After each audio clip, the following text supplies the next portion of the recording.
Hello and welcome back to the Big Bold Health Podcast. I'm your host, James Maskell. I'm here with Dr. Jeffrey Bland, and we are here today with Lihi Segal. She is the co-founder of DayTwo.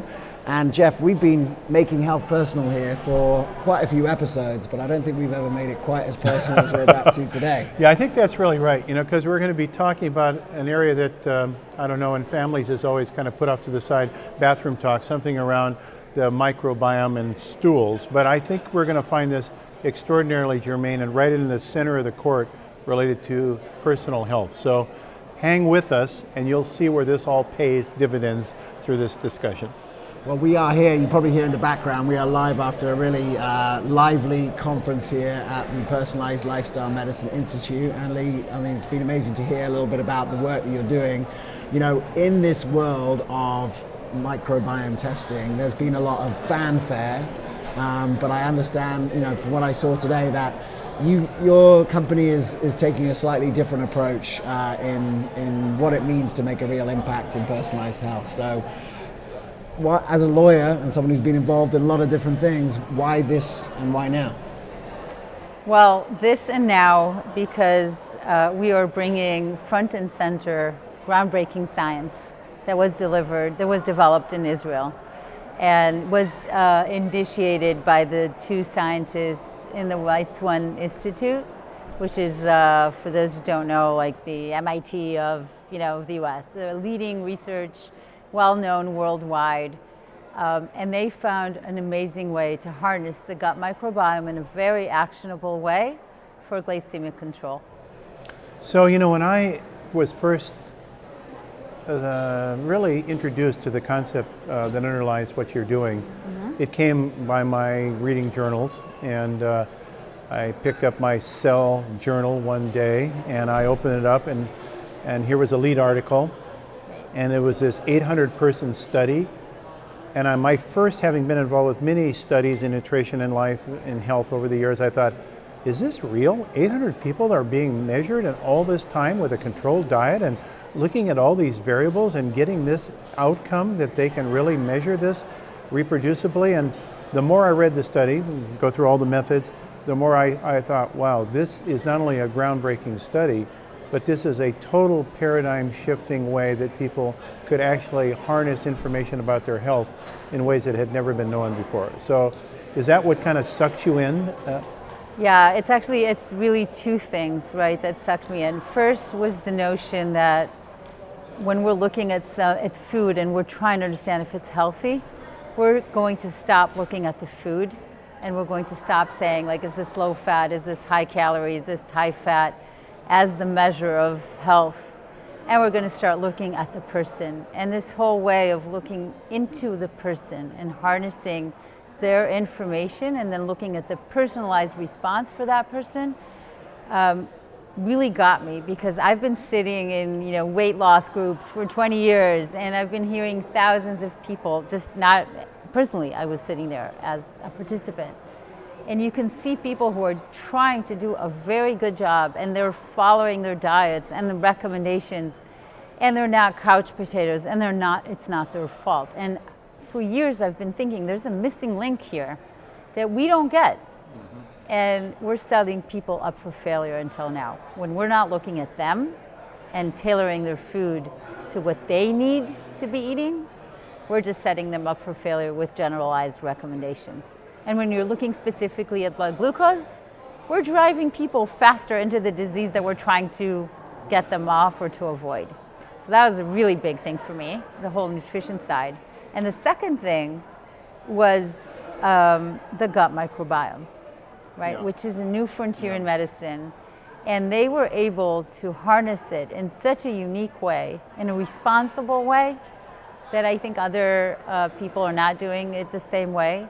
They took the approach of building a machine learning algorithm, of looking into big data as the new frontier in medicine, not looking for causality links, but really looking at a black box that's using a predictive method. And I think it's much more responsible to use the microbiome in such a way today than in any other way.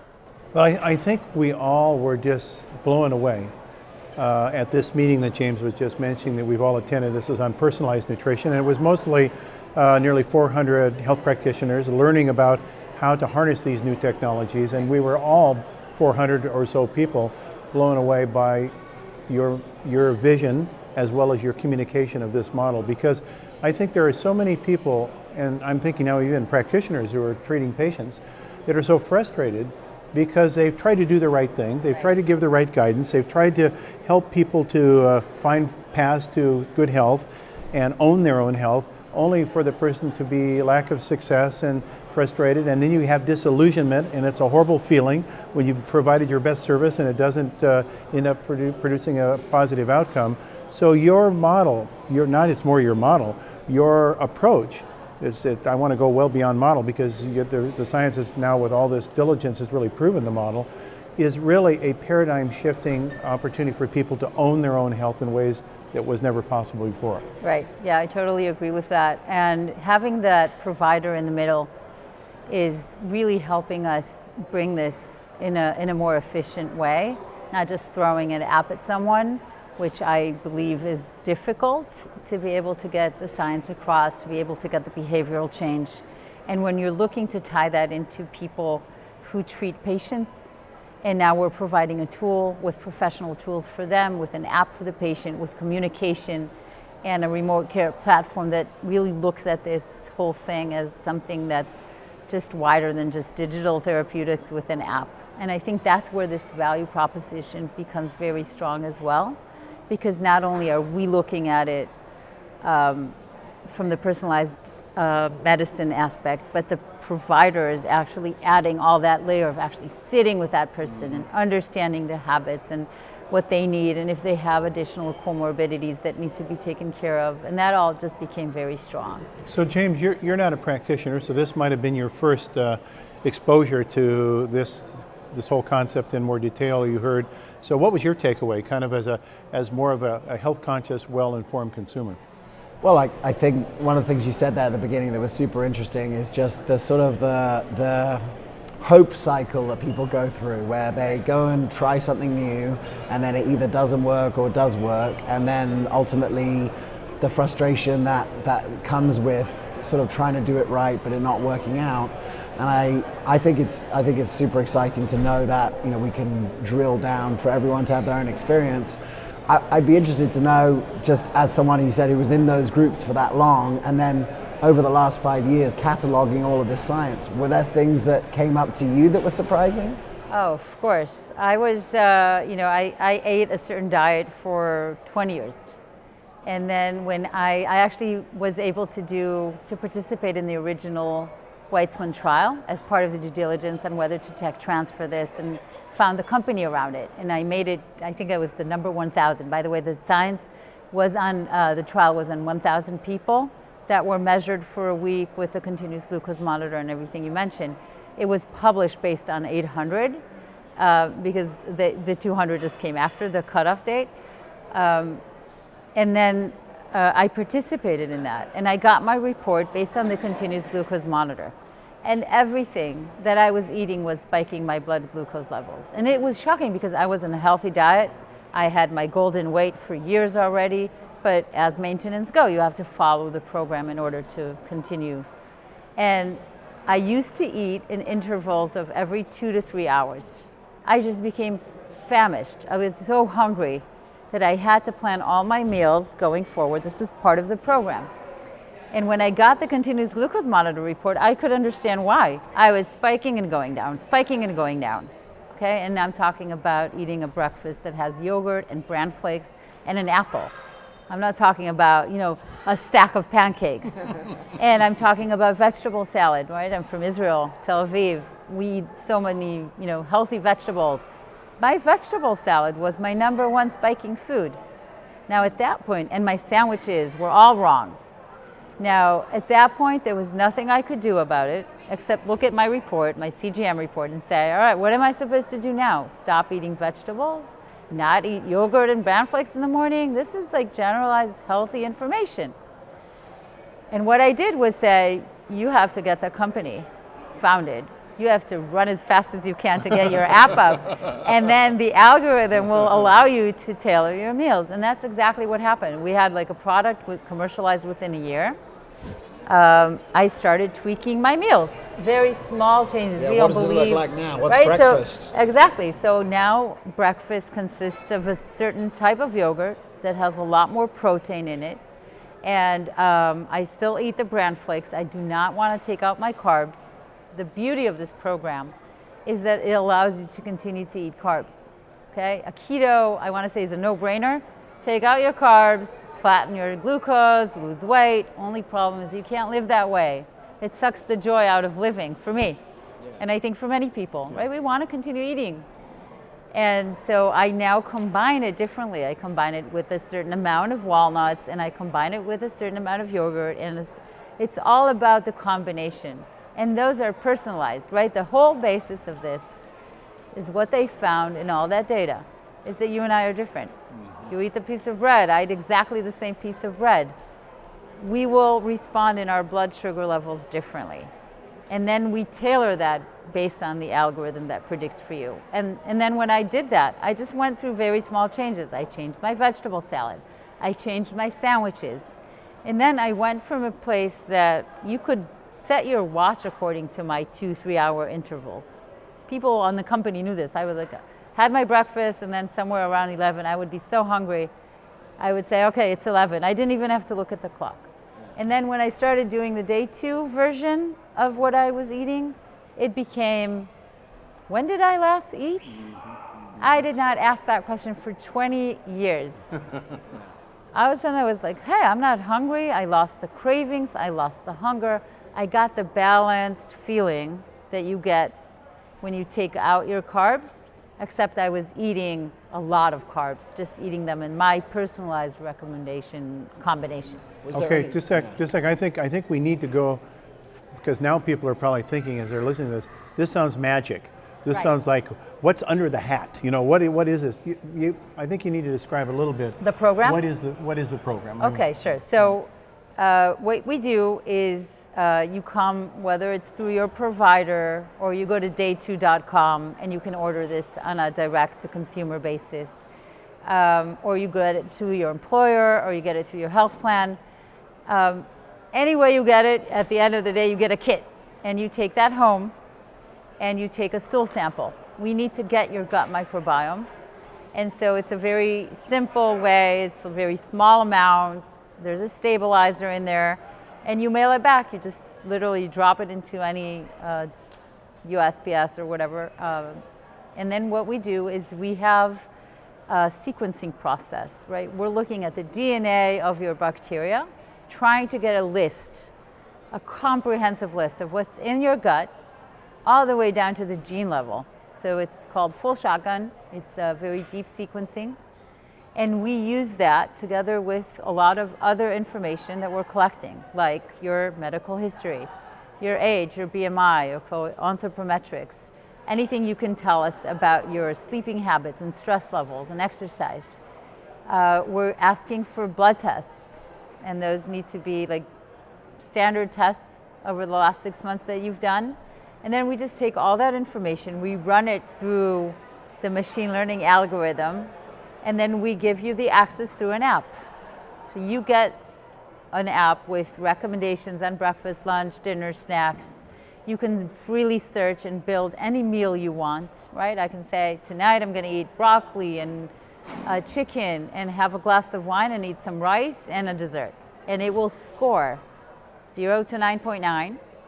9.9 being the best, 0 being the worst, and we will teach you how to combine. If you're now searching for an apple and you get a bad score at an apple, then you will be able to learn how to combine that apple, because it's all about the combinations now. And those are also personalized. Okay, and then that gets followed up with a dietitian call or your physician giving you support, building your meals. We have professional tools for the practitioner, if there's a practitioner involved, that can push meals into your app, right? Pre-preparing them for you and helping you on board. That's what we're doing. So I grew up in a natural health family, Jeff, and there was a poster on the wall of food combining from the 1970s. Yes. We've come a long way, baby. I'd We say. have come a long way. Yeah, when I'm hearing this and I'm thinking of my own family history, I have a dear sister who is absolutely devotee committed. In fact, she was one of our podcast interviewees because she's a woman of significance, at least in my life and I think in many others. And so she is a absolute athlete, 70 years of age, still snowboarding, still doing all sorts of stuff, and a remarkable person on all effects, an outback person, backpacker, hiker, this and that. And so she said, Jeff, you know what, there's one thing I can't, and she's been on every potential diet, and she's like the most rigorous, disciplined person you can ever imagine. And so she said, there's one thing that's really bothered me, and that is there's this like belly fat that I just can't seem to get rid of. I mean, she's very lean and fit, but she's really bugging me, this belly fat. And she said, I went on the DayTwo program, and it's gone. And she said, I never knew that was like the missing link. So I think there's a lot of magic in this information that helps a person, as you said, Lihi, stabilize. Blood sugar is kind of the measure of a whole process that's going on in your body with insulin and other hormones that are regulating all sorts of things, not just blood sugar. I totally agree. When you look at the population, right, we have to sit in the company and say, okay, what we're doing is balancing blood sugar levels, but who's this right for? Like, what are the applications? What's the go-to-market? Who are we going to address this to? And when we dived into who this is good for, we found that it was basically good for everyone, right? It's healthy people who want to prevent disease, because spiking your blood sugar level is a risk factor for almost all the metabolic disease, for cancer, for overall mortality. These are trials that were done by others that we are looking at. And of course, everybody that has pre-diabetes or diabetes, that's a really direct link of, we help you balance your blood sugar levels. They say, oh, this is great, this is what we need. It's great for weight loss. It helps you lose weight. It's not the only metric where you have to watch your calories. There's no magic. You can't eat ice cream all day just because we gave you a good score on ice cream. So it's also difficult a little because people tend to think it's magic and take it a little bit the wrong way. But if you view this as something that's helping you get the right combination, get your cravings and hungers and hormones and maybe things we don't even understand yet. And then there's the professional athletes that are all over this, right? We have the Olympic team in Israel on this program. We have NBA players on this program because it increases your performance and energy, and so it's all over. We did decide to focus on people with pre-diabetes and diabetes in the US. It's about 25% of the population. Right, So, even more than that, I would say those who know about it, at least, right? Mm-hmm. A lot of people with pre-diabetes don't know. And we're looking at other diseases as well, because now the platform on the microbiome side gives us so much opportunity to research for future pipelines of products. One great example is IBS, is irritable bowel syndrome.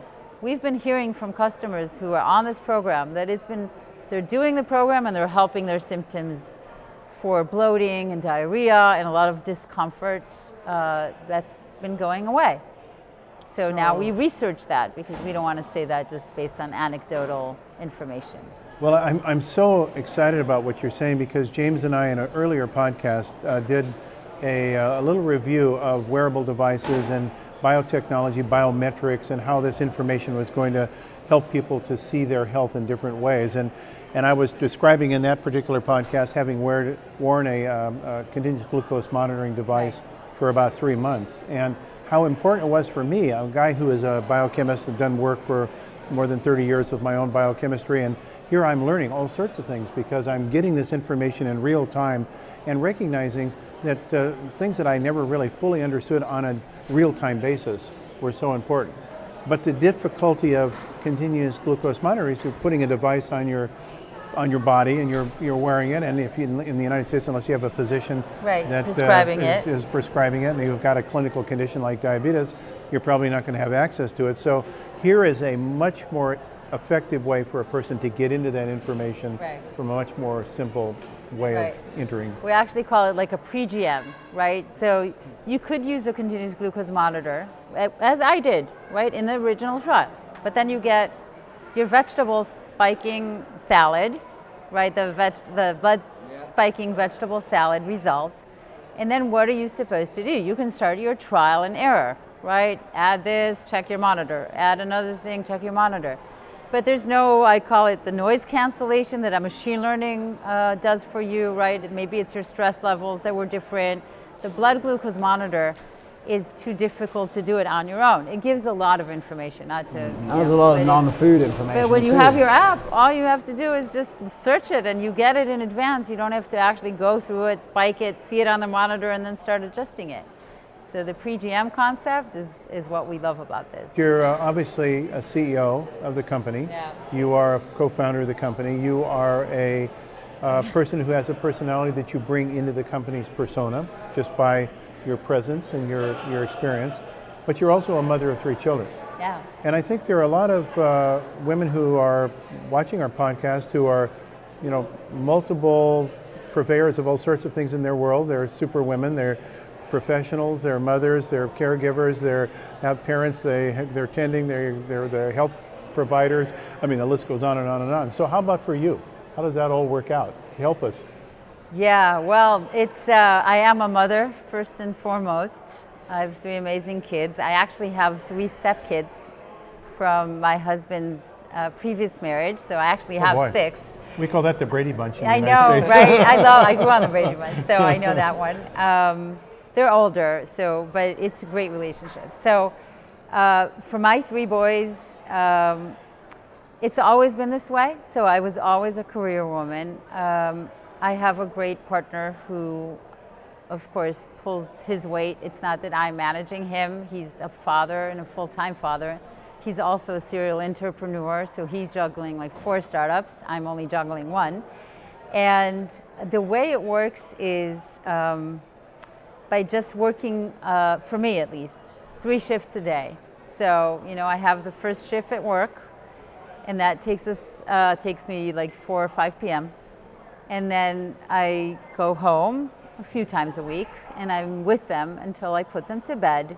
And then since this is Israel, but I am covering the US, I always work until like 12 a.m. or 1 a.m., 12, I'm not supposed to say that I don't sleep enough. I know all the sessions today on sleep are kind of screwing with my model. But I just used to work for more than one time zone company, as I call it. And then I can always come back and work with the US in the evenings, and I don't have to give anything up. And that's the way I juggle it. And when I come abroad, and I fly over a lot, they understand it. I think a happy mother is a fulfilled mother. I think that you can do more than one thing. It's all about how you manage, right? What your managerial experience is, how you delegate, what you focus on. And for me, it's just working, And I think another part of this is how much experience do you get before you actually have kids, right? So I had my firstborn when I was 32, maybe even 33. And until that point, I was a career woman and I had no distractions. I just worked and really got into a place. I was already CFO. And so that from there, once you're in that more managerial position, it's quite easy to just add the kids on. Well, I think it's not easy. That's easy for you to say it's easy, but I know, having lived through kids, and why that it's not easy. So I think we have a great admiration and respect for you. And I think it's a very great role model for a lot of our viewers who are really managing and balancing all sorts of things and trying to find out, there's no like magic recipe that's the perfect thing for every person, but it's again like day 2 with blood sugar management. There are certain tools and certain insights that people have that can really be helpful. So right. It's just a balancing act all the time, and understanding that there is room for everything. Yep. If you manage your time right, and if you focus on the things that matter and not on the things that are less important. Hear, hear. Well, you're doing something very important right now. I think day 2, not to diminish the children, they're very important, but day 2 is really important. It's going to be a changer of lives and quality of health for many, many millions of people as this gains more traction. And I think we're really excited about learning more of what you're all up to, and you know, we're fully invested because we're Big Bold Health, and this is a big, bold idea. Wow, thank you so much. It's definitely big, it's definitely bold. Thank you for being here as part of the podcast, and very excited to share. We'll have more information in the show notes about how you can get involved with DayTwo, but in the meantime, thanks so much for sharing. If you do know someone who has issues with blood sugar handling, why not send them over this podcast so they can find out a little bit more about it themselves. But in the meantime, I've been your host, James Maskell, Dr. Jeffrey Bland. We've been here with DayTwo. This is the Big Bold Health Podcast. We'll see you next time.